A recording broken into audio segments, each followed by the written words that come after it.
Bakit ganon? Anong problema nyo sa mga katulad namin na may tono sa pagsasalita ng Tagalog? Ako, personally, na-experience ko po yun. Na-experience ko ang ma-discriminate. Bring the action.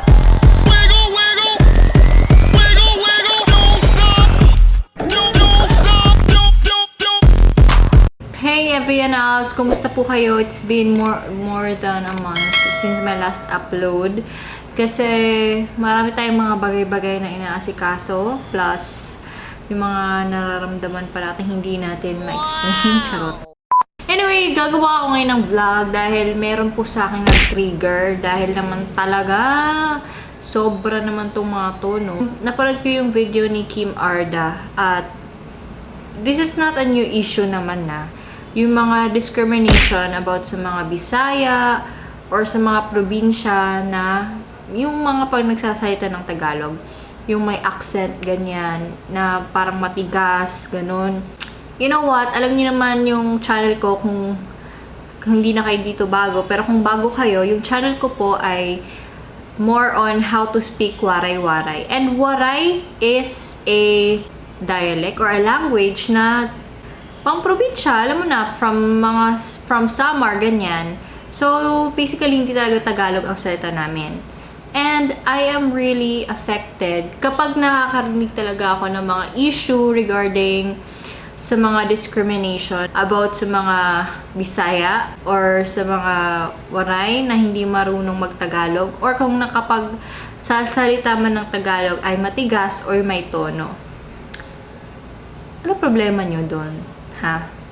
Hindi ko naman nila lahat, no? Hindi naman lahat ng mga taga-Luzon nagdi-discriminate sa mga katulad ko na probinsyana, lalo na sa mga pagsasalita ng Tagalog.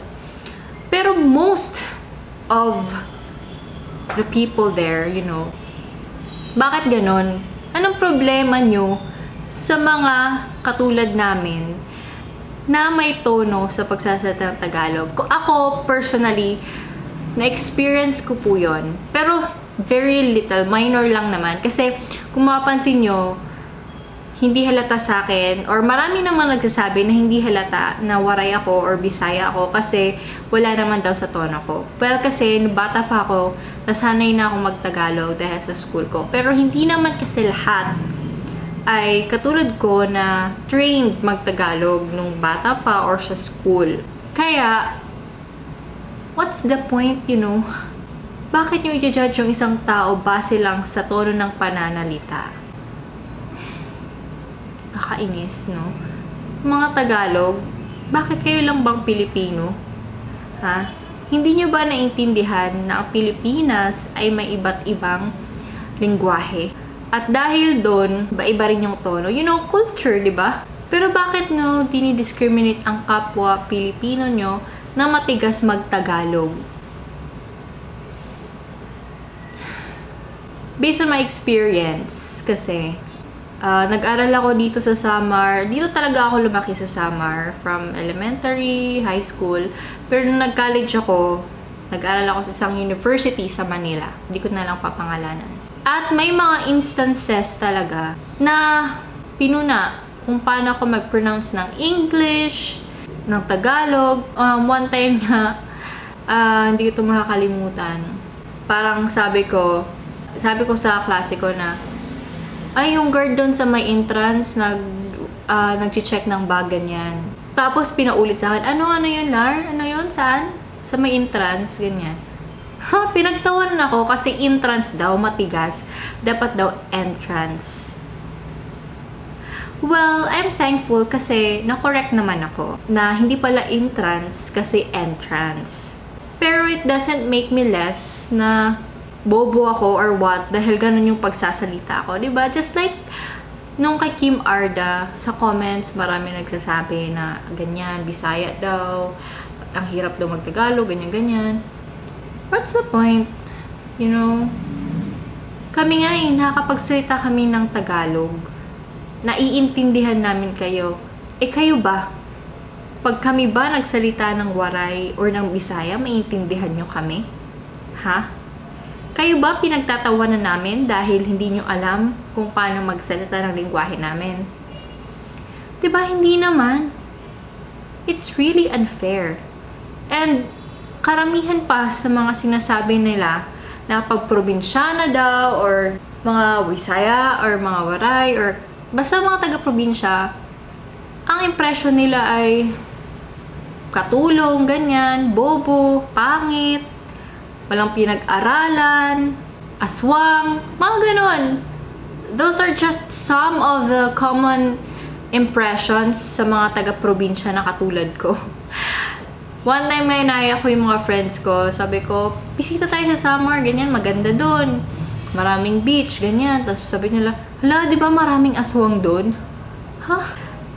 Alam mo, sabi ko sa kanila, mas safe pa nga dun eh. Kasi unlike sa Manila, maraming mga kriminal. Yun yung totoong nakakatakot. Tapos, another thing is, kapag mga Bisaya, lalo na mga babae, yung mga pangkatulong lang daw, kasambahay, ganyan. Mga hindi daw nakapagtapos, yung mga bobo, ganyan, walang kaalam-alam. Hindi naman lahat ng tao ay privileged na makapag-aral at makapagtapos ng pag-aaral at magaling magsalita ng Tagalog or English. At ano bang problema kung katulong or kasambahay? Diba? Malaki naman yung naitutulong talaga nila. So, ayun. Please. Sana matapos na yung mga... I'm sure, hindi naman talaga tumatapos kasi marami naman talagang taong judgmental. Nakakatawa nga eh. Kasi, when I was in college, kasi ako, probinsyana ako, minsan napagtawanan din sa accent ng English ko, not more on Tagalog kasi medyo nasanay naman na talaga ako mag-Tagalog.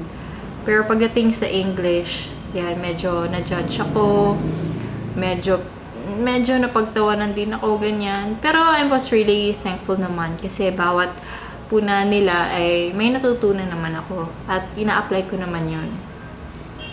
Thankfully, nakapagtapos naman ako. I graduated AB Mass Communication at magna cum laude ako, girl. Hindi ako magaling mag-Tagalog, hindi ako magaling mag-English, or hindi ganoon ka perfect yung pronunciation ko sa English, pero nagsikap ako sa pag-aaral. Diba? Ganun yun. You cannot judge someone based on how he or she speaks. Hindi lang sa kung paano siya manamit, or kung paano yung pananaw niya sa buhay, di ba? We have different backgrounds in life. Iba-iba yung pamilya natin, iba-iba kung saan tayo lumaki, kung saan tayo nanggaling. Hindi mo ma-judge yung isang tao, lalong-lalo na kung isang beses mo pa lang siyang narinig. Nakakainis lang kasi marami pa rin taong mababaw mag-isip. Yung mga katulad ng iba dyan na gina-judge, lalong-lalo na sa sarili pa nating language or sa sarili nating mga wika. Dahil dito sa Pilipinas, hindi lang naman Tagalog ang ating salita. Kung kaya nyong tanggapin yung mga Korean, yung mga Japanese na yan na pinapanood nyo at ginagaya nyo, why not accept our very own language or dialect? Like Waray, or Bisaya, Cebuano, Boholano, mga ganon. Diba? Hindi rin naman lahat ng mga nagtatagalog ay magaling sa English.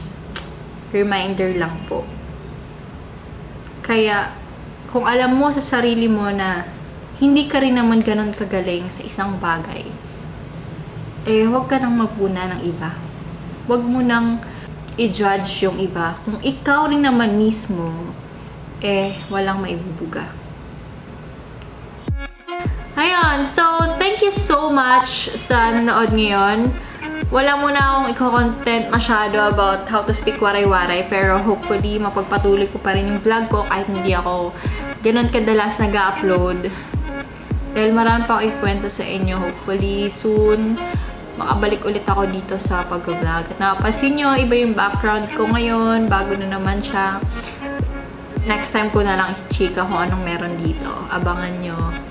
Kung may nasabi man ako hindi maganda or may na-offend din ako dito sa video na to, pasensya na po, pero wala naman po akong gustong saktan. Gusto ko lang po i-open gusto ko lang po sana na maintindihan po ng ibang tao, lalong-lalo na ng kapwa nating mga Pilipino, na maging open po sa mga Bisaya, mga Waray nun, or kung ano pang mga pamprobinsyang salita na bago sa inyo or hindi nyo matanggap. Ganyan. Sana ay maging open kayo na hindi lang kayo ang tao dito sa Pilipinas. So that's it. Thank you so much for watching this video. Comment lang po kayo kung ano may mga suggestions nyo for my next video. Hopefully for more waray-waray tutorial. Thank you so much. Diyos mabalos.